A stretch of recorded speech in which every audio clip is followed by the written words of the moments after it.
Hello friends, welcome back to another mini blog. বার্থডের দিন রাত 3টা অবধি ঘর গুছিয়ে তারপর মেয়ে গিফটগুলো এক সাইড করেছে, কারণ কি পরের দিন সকালে মাসি এসে ঘর ঝাড়ু দিয়ে মুছবে। তাই তো দুপুরে মেয়েকে একবারে ঘুম পাড়িয়ে আমি নিজে ভাত খেয়ে গিফট খুলতে বসেছি।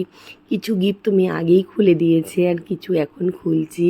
তো বেশিরভাগ জিনিসই মিল্টনের পেয়েছে, অনেক কালার পেন্সিল পেয়েছে, রেনকোট দেখতেই পাচ্ছ রেনকোট পেয়েছে, তারপরে স্টাডি টেবিল, তারপরে সবথেকে যেটা আমি একদম ভিডিও করতে ভুলে গেছি সেটা হচ্ছে একটা ক্যাসিও টাইপের পেয়েছি আমি, পিয়ানো, যেটা মেয়ের সব থেকে পছন্দ হয়েছে।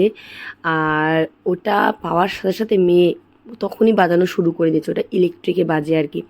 আর পেয়েছে একটা তামার বোতল। আমি ভেবেছিলাম এই বছর একটা তামার বোতল কিনবো, কিন্তু শুনেছি তামার বোতলে জল খাওয়া খুব ভালো, আগের দিন রাত্রে ভরে রাখবো, পরের দিন সকালে খাবো। তারপরে একটা ড্রয়িং কপি পেয়েছে, একটা ফটো ফ্রেম পেয়েছে, ওটার মধ্যে মেয়ের একটা ফটো রাখবো। আর পেয়েছে একটা খেলনায়, কিন্তু এটা মেয়ে এখন খেলতে পারবে না, তাই এগুলো যেগুলো খেলতে পারবে না, যেগুলো ইউজ করতে পারবে না মানে পরে করবে, সেগুলো সব বক্স কাটির ভিতরে ঢুকিয়ে রাখবো, আর যেগুলো ইউজ করবো সেগুলো সামনে রাখবো। আর একটা পেয়েছে মিল্টনের টিফিন বক্স, তো এটা খুব কাজের। তো মেয়ে আরও উঁচু ক্লাসে উঠুক তখন আমি এটা মেয়েকে দেবো, কিন্তু এখন পারবে না। আর পেয়েছে কিছু জামা, যে প্রত্যেকটা জামাই খুব সুন্দর হয়েছে। সব থেকে যেটা আমার ভালো লেগেছে আর কি সেটা হচ্ছে একটা ক্যাকটাস পেয়েছে। আমি ভেবেছিলাম এটা ইচ্ছা ছিল আমি কিনবো, কিন্তু মেয়ে পেয়ে গেছে, জানি না কে দিয়েছে।